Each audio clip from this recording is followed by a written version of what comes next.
சேந்தனை கந்தனை செங்கோட்டு வெற்பனை செஞ்சுடர் வேல் வேந்தனை செந்தமிழ் நூல்வரித்தோனை விலங்குவள்ளி காந்தனை கந்த கடம்பனை கார் மயில் வாகனனை சாந்துணை போதும் மறவாதவர்க்கு ஒரு தாழ்வில்லையே வந்த வினையும் வருகின்ற வல்வினையும் கந்தன் என்று சொல்ல கலங்குமே செந்தில் நகர் சேவகா என்று திருநீர் அணிவோர்க்கு மேவு வாராதே வினை. அனைவருக்கும் வணக்கம்.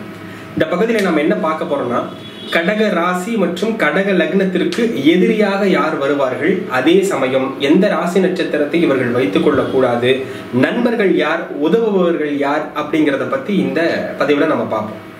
பொதுவாக கடகம் அப்படின்னாவே தாயுள்ளம் கொண்ட ஒரு அமைப்பு அப்படின்னு தான் சொல்லணும். ஏன்னா ஒரே சந்திரனுக்கு ஏக ராசியாக இந்த கடக ராசி மட்டும்தான் இருக்கு.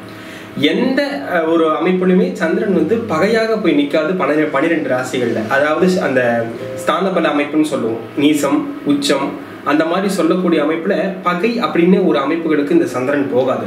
ஏன்னா எல்லா ராசி கூடயும் ஒரு தாய்மை உணர்வோடு இருக்கக்கூடிய அமைப்பு தான் இந்த கடக ராசி கடக லக்னக்காரங்க.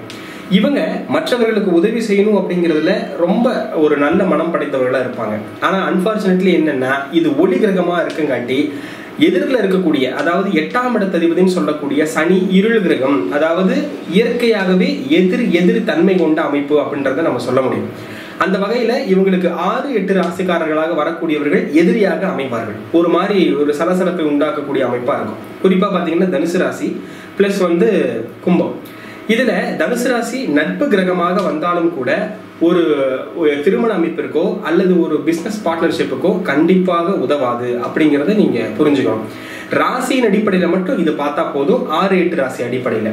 அதே போன்று லக்ன ரீதியாக பார்க்கும்போது நீங்க 6-8 பார்த்து பொருத்தம் சேர்த்த வேண்டிய அவசியம் இல்லை. இது லக்னத்திற்கு பொருந்தாது. ஆனால் எதிரியாக வரக்கூடிய அமைப்புன்னு நீங்க எடுத்துக்கிட்டீங்கன்னா இந்த தனுசும் பிளஸ் கும்பமும் அப்படின்றத சொல்லலாம். மாரக அமைப்பை விளைவிக்கக்கூடிய எல்லா லக்னக்காரர்களுக்கும் 2-7 குடையவன் மாரகாதிபதி என்ற அடிப்படையில் இவரும் ஒளி கிரகம் அப்படிங்கிற அடிப்படையில் எதிர்த்தன்மை உள்ள கிரகமான சனியினுடைய வீடுகள் என்று சொல்லக்கூடிய மகரம் மற்றும் கும்பராசிக்காரர்களுக்கு உறுதியாக கடுமையான கெடுபலன்கள் தரக்கூடிய அமைப்பு இந்த கடகராசிக்காரர்களுக்கு உண்டு. அவை இந்த சனியினுடைய அமைப்பு. மகரம் மற்றும் கும்பராசிக்காரர்களுக்கும் கவனமா இருக்க வேண்டியது அவசியம் அப்படின்றத சொல்லலாம். சரி, நட்பு ரீதியாக யார் பல நற்பலன்களை தரக்கூடிய அமைப்பு யார் அப்படின்னு பாத்தீங்கன்னா, திரிகோண பாவகங்கள் என்று வர்ணிக்கக்கூடிய 1, 5, 9 ராசிக்காரர்கள் லக்னக்காரர்கள் இவங்களுக்கு ஃபேவரா அமைவாங்க. அவர்களால் இவர்களுக்கு பொருளாதார முன்னேற்றம் உண்டு. அது யாருன்னு பாத்தீங்கன்னா, கிட்டத்தட்ட ராசி லக்னமாக சொல்லக்கூடிய கடகராசி கடக லக்னக்காரர்களே இந்த கடகராசிக்காரர்களுக்கு நல்ல அமைப்பை கொடுக்கக்கூடியவர்களாகவும், 5ஆம் இடத்து அதிபதியாக வரக்கூடிய ஏக யோகாதிபதி என்று வர்ணிக்கக்கூடிய, பொதுவா பாருங்க செவ்வாய் அப்படிங்கிறது முதல் தரமான நன்மைகளை இந்த கடகராசிக்காரர்களுக்கு செய்யும். அப்போ மேஷராசியாக இருக்கட்டும், அதே சமயம் விருச்சிக ராசிக்காரங்களா இருக்கட்டும், இந்த கடகராசிக்காரங்க மேல ஒரு அட்ராக்ஷன் இருந்துகிட்டே இருக்கும். அவர்களுக்கு தேவையான நட்பலன்களை இந்த ராசிக்காரர்கள் கண்டிப்பா செய்வாங்க அப்படிங்கறதுல மாற்றம் இல்லை. அப்போ கடகராசிக்காரர்களுக்கு இந்த இடத்தில் ஒரு பரஸ்பர அமைப்பு உண்டாகும். இந்த இடத்துல சந்திரன் நீசமாவார் விருச்சகத்துல. அதே சமயம் சந்திரன் தனது ராசியிலேயே ஆட்சி பலத்தை பெறுவார். அப்படி இருக்கின்ற போது 5 குடைய ராசியான விருச்சிக ராசிக்காரர்கள் விருச்சிக லக்னக்காரர்கள் நட்பலன்களை இந்த கடகராசிக்காரங்களுக்கு ஏற்படுத்துவாங்க. அதே சமயம் 9ஆம் அதிபதி இடம் என்று சொல்லக்கூடிய மீன ராசிக்காரர்களும் மிகப்பெரிய நன்மை நல்ல விஷயங்களை இந்த கடகராசிக்காரங்களுக்கு செய்வாங்கன்றதுல மாற்றுக்கிறதுக்கு இடம் இல்லை. அதே மாதிரி கடகம் அப்படிங்கிறது புனர்பூச நட்சத்திரம், பூசம், ஆயில்யம் என்ற 3 நட்சத்திரத்தை உள்ளடக்கியதா இருக்கு. அப்படி எடுக்கும்போது புனர்பூசம் என்பது குரு.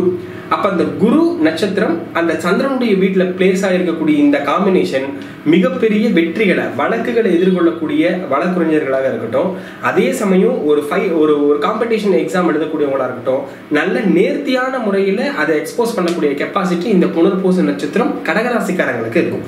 இதையே லக்ன புள்ளியாக அவங்க கொண்டிருக்காங்க அப்படின்னா அவங்களுக்கும் இதே தன்மை பிரதிபலிக்கும்ன்றதை நம்ம சொல்ல முடியும். அதனை அடுத்து இந்த பூச நட்சத்திரக்காரர்கள் இருக்காங்க இல்லையா, இந்த பூச நட்சத்திரக்காரங்களுக்கு அந்த இடத்துல சில குண வேறுபாடுகள் உண்டு. என்னன்னு பாத்தீங்கன்னா, சந்திரனுடைய வீடு மனோ காரகன் என்ற சந்திரனுடைய வீட்டில் மனக்கலங்கங்களை உண்டாக்கக்கூடிய சனியினுடைய நட்சத்திரம். அப்ப பூச நட்சத்திரக்காரங்களை பொறுத்த வரைக்கும் எடுத்த முடிவுல நிறைய ஆசிலேஷன், அதாவது ஆப்ஷன் 1 ஆப்ஷன் 2 அப்படின்னு அந்த ஆப்ரேஷன் 1, 2, 3 அப்படின்ற அடுத்தடுத்த சப்டிவிஷனை வகைப்படுத்தி கொண்டுதான் ஒரு விஷயத்துல இறங்குவாங்க. இந்த இடத்துக்கு போகலாம், அப்படி அந்த வேலை நடக்கல அப்படிங்கிற பட்சத்துல அடுத்து இந்த இதுக்கு மூவ் பண்ணுவோம் அப்படின்ற மாதிரி அன்போக்கஸ்டா சில ஆசிலேஷன் மைண்டோட இருக்கக்கூடிய அமைப்புகள் இந்த பூச நட்சத்திரம் கடகராசிக்காரங்களுக்கு இருக்கு. அதே மாதிரி லக்னத்திலேயே இருக்கக்கூடிய விஷயம் கூட, லக்ன புள்ளி இருக்கக்கூடிய அமைப்பு கூட இதை பிரதிபலிக்கும் அப்படின்றத நம்ம சொல்லலாம். சரி, அதனை அடுத்து ஆயில்ய நட்சத்திரம்.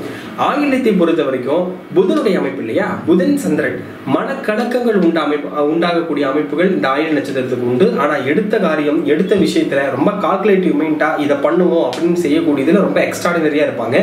பிரசன்ஸ் ஆஃப் மைண்டும் அதே மாதிரி மனசை ஒருநிலைப்படுத்தக்கூடிய தன்மையும் ஆயில்ய நட்சத்திரத்துக்கு உறுதியாக உண்டு அப்படிங்கிறத ஈஸியா சொல்லலாம்.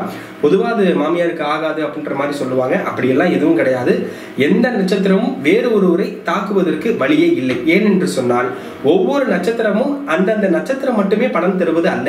இப்போ ஒரு நபரை நம்ம கை காட்டுறோம், ஒரு நபரை கையை காமிச்சா அவர் கை கால் எல்லாம் சேர்ந்தது அந்த நபர். அந்த மாதிரி நட்சத்திரம், யோகம், கரணம், லக்னம், மற்ற பாவகங்கள், கிரக அமைப்பு இது எல்லாத்தையும் சேர்த்து தான் ஒரு பர்சனை சொல்லும்.